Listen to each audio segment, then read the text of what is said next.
Hello friends, स्वागत है आपका हमारे चैनल झारखंड स्टडी 99 पर। फ्रेंड्स, आज की इस वीडियो में हम लोग कवर करेंगे भारतेंदु हरिश्चंद्र से संबंधित 52 एमसीक्यू टेस्ट। और ये जो टेस्ट है फ्रेंड्स, सारे सवाल जो इंपॉर्टेंट और सेलेक्टेड है, जो कि आपकी एग्जाम के दृष्टिकोण से बहुत ही महत्वपूर्ण होने वाला है। तो आप वीडियो के अंत तक बने रहिएगा। अगर आपको वीडियो पसंद आए तो एक लाइक जरूर कीजिएगा और चैनल पर नहीं तो सब्सक्राइब कीजिएगा। चलिए शुरू करते हैं आज की क्लास को बिना किए हुए देरी। भारतेंदु का जन्म कब हुआ है? भारतेंदु हरिश्चंद्र का जन्म कब हुआ है? तो भारतेंदु हरिश्चंद्र का जन्म हुआ है 1850 ईस्वी में। फ्रेंड्स, आपको सारे सवाल पहले सोच लेना और आपके 52 सवाल में से कितने सवाल सही हुए हैं ये आपको कमेंट में बताना है, क्योंकि फ्रेंड्स झारखंड सचिवालय की जो एग्ज़ाम है जनवरी पर होने की संभावना बताई जा रही है। दूसरा सवाल है, भारतेंदु का जन्म कहाँ हुआ है? तो भारतेंदु का जन्म जो है वाराणसी पर हुआ है। और वाराणसी जो है यह कहाँ पर है? यूपी पर है, अर्थात उत्तर प्रदेश। वाराणसी जो शहर है उत्तर प्रदेश में है। भारतेंदु की मृत्यु कब हुई है? तो भारतेंदु की मृत्यु हुई है 1850 ईस्वी में। Option number D right answer हो जाएगा। भारतेंदु हरिश्चंद्र की मृत्यु 1850 ईस्वी में हुई है। आधुनिक हिंदी साहित्य के जनक कौन है? तो आधुनिक हिंदी साहित्य के जनक है भारतेंदु हरिश्चंद्र। आधुनिक हिंदी साहित्य के जनक कौन है? तो भारतेंदु हरिश्चंद्र है। नेक्स्ट सवाल है, भारतेंदु जी किसके शौकीन थे? भारतेंदु जी जो है वह किसके शौकीन थे? खाने के, यात्रा के, गाने के या पढ़ने के? तो इसके आंसर हो जाएगा ऑप्शन नंबर सी, यात्रा के। वह यात्रा के शौकीन थे और उन्होंने जो है भारत के कई सारे स्थानों की जो है यात्रा करी है। भारतेंदु जी की संपादित पहली पत्रिका कौन थी? तो भारतेंदु की संपादित पहली पत्रिका कवि सुधा थी। भारतेंदु जी ने स्त्रियों के लिए कौन सी पत्रिका संपादित की है? तो स्त्रियों के लिए जो है बाल बोधिनी पत्रिका संपादित की है। Option number C right answer हो जाएगा। स्त्रियों के लिए कौन सी पत्रिका प्रतिपादित की है? तो बाल बोधिनी पत्रिका को प्रतिपादित की है। नेक्स्ट सवाल है, हिंदी साहित्य में स्वतंत्रता के प्रथम उद्घोषक कौन है? हिंदी साहित्य में स्वतंत्रता के प्रथम उद्घोषक है भारतेंदु हरिश्चंद्र। हिंदी के उत्थान के लिए अपना तन मन धन सब कुछ समर्पित करने वाले कौन थे? तो भारतेंदु जी थे। नेक्स्ट सवाल है, कविता कामिनी को रीतिकालीन विलासिता के झुरमुठों से निकालने वाले कौन थे? तो भारतेंदु जी। कविता को जनजीवन की साधारण पृष्ठभूमि पर किसने लाया है? फ्रेंड्स, आपको यहाँ पर आंसर मालूम हो जाता होगा क्योंकि यह मैं पहले ही बता चुका हूँ कि भारतेंदु से संबंधित वस्तुनिष्ठ प्रश्न है। तो एग्जाम पर आपको सिर्फ यही सवाल दिए रहेंगे कि कविता को जनजीवन की साधारण पृष्ठभूमि पर किसने लाया है। ऑप्शन आपके इस तरह का रहेगा, श्रीनिवास दास, बालकृष्ण भट्ट, प्रताप नारायण मिश्र और भारतेंदु। तो आपको सही आंसर चूज कर लगाना है। तो इसका आंसर हो जाएगा भारतेंदु। कविता को जो है जनजीवन के साधारण पृष्ठभूमि पर किसने लाया है? तो भारतेंदु ने लाया है। भारतेंदु हरिश्चंद्र के काव्य की भाषा क्या है? तो भारतेंदु हरिश्चंद्र की जो काव्य की भाषा है ब्रज भाषा है। भारतेंदु जी की रचना क्या है? तो सवैया एवं कवित्त। भारतेंदु हरिश्चंद्र जो है रचना करे हैं वह सवैया एवं कवित्त में किया है।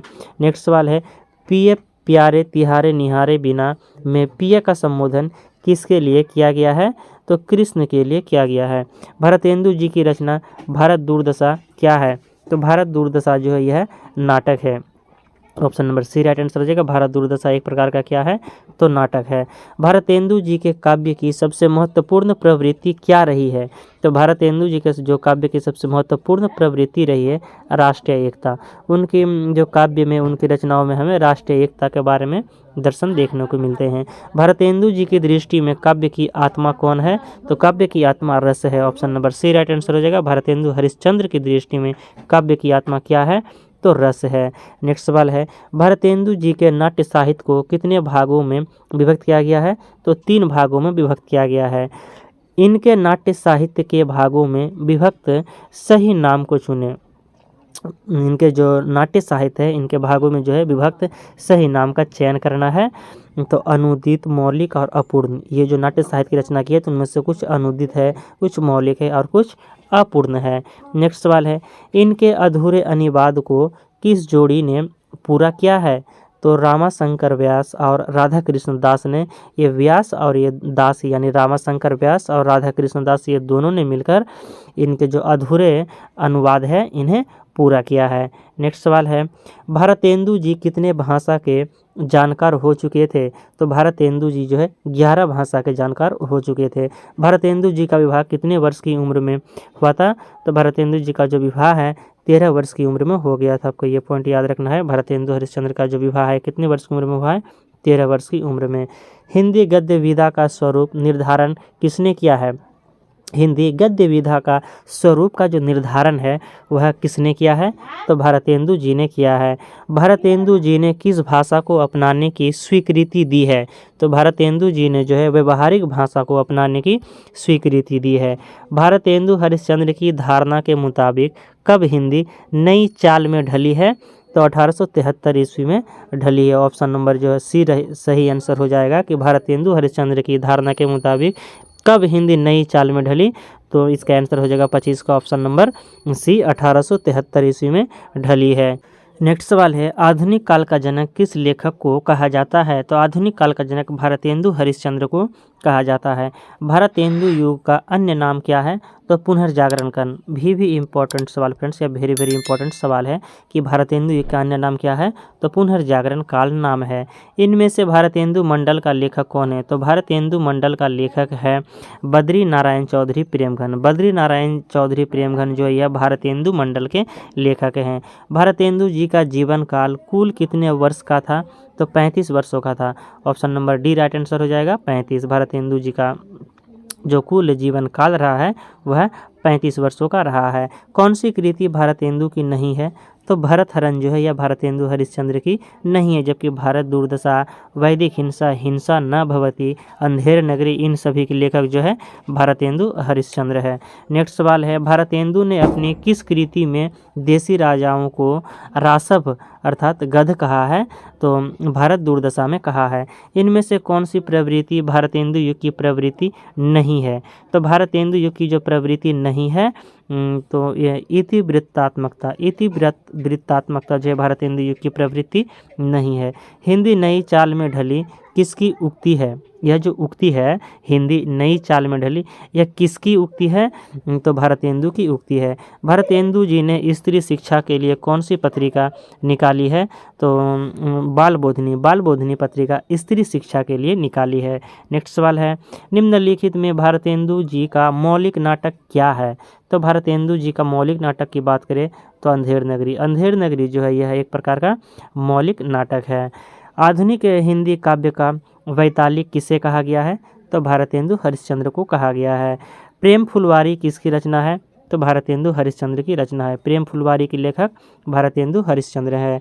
भारतेंदु जी ने कुल कितनी काव्य कृतियों का सृजन किया है? तो 70 काव्य कृतियों का सृजन किया है भारतेंदु हरिश्चंद्र ने। पैम धन विदेश चली जात यह अति ख्वारिश, यह जो पंक्ति है यह पंक्ति किस कवि की पंक्ति है? तो भारतेंदु हरिश्चंद्र की। भारतेंदु की कविता की सबसे बड़ी विशेषता क्या है? तो भारतेंदु जी की जो कविता की सबसे बड़ी विशेषता है प्राचीन और नवीन का समन्वय। प्राचीन और नवीन का समन्वय भारतेंदु जी की कविता का विशेषता है। इन्हें द्वितीय भारतेंदु भी कहते हैं। कि कौन सा कवि है जिन्हें द्वितीय भारतेंदु भी कहते हैं? तो प्रताप नारायण मिश्र। प्रताप नारायण मिश्र को द्वितीय भारतेंदु भी कहते हैं। इंपॉर्टेंट सवाल है, नूतन ब्रह्मचारी नामक उपन्यास के लेखक कौन है? तो बालकृष्ण भट्ट है। नूतन ब्रह्मचारी यह उपन्यास है। पहला सवाल तो यहाँ पर यह बन रहा है कि नूतन ब्रह्मचारी विधा की कैसी रचना है? तो उपन्यास है। नूतन ब्रह्मचारी उपन्यास के लेखक कौन है? तो बालकृष्ण भट्ट है। आनंद अरुणोदय किसकी रचना है? तो आनंद अरुणोदय जो है यह किसकी रचना है? तो प्रेमघन की। आनंद अरुणोदय किसकी रचना है? प्रेमघन की है। आचार्य रामचंद्र शुक्ल ने हिंदी का पहला उपन्यास इनमें से किसे माना है?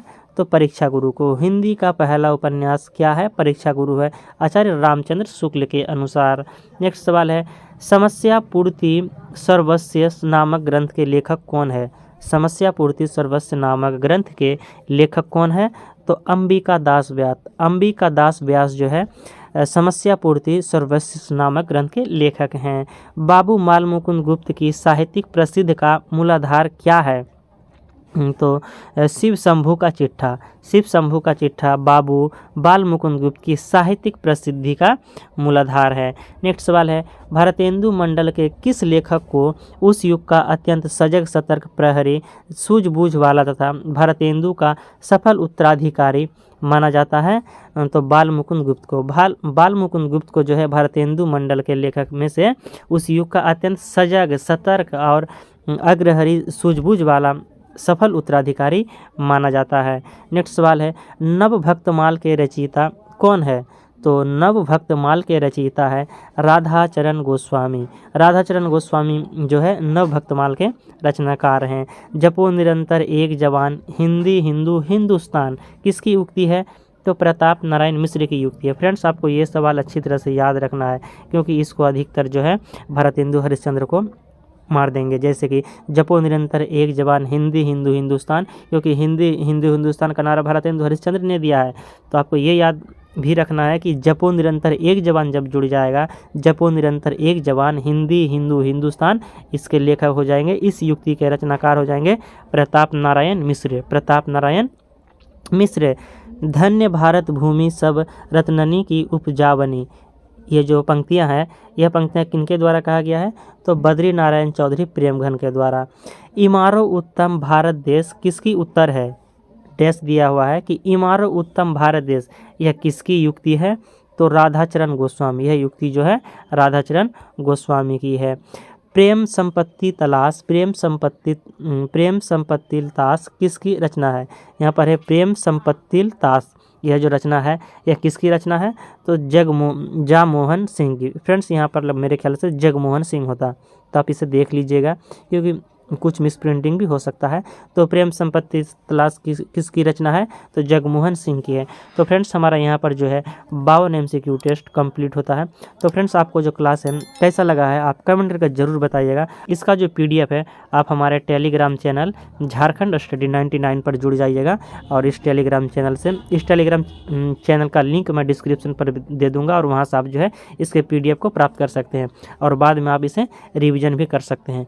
तो मिलते हैं नेक्स्ट कभी उनके ऑब्जेक्टिव क्वेश्चन को लेकर बहुत जल्द। जय हिंद।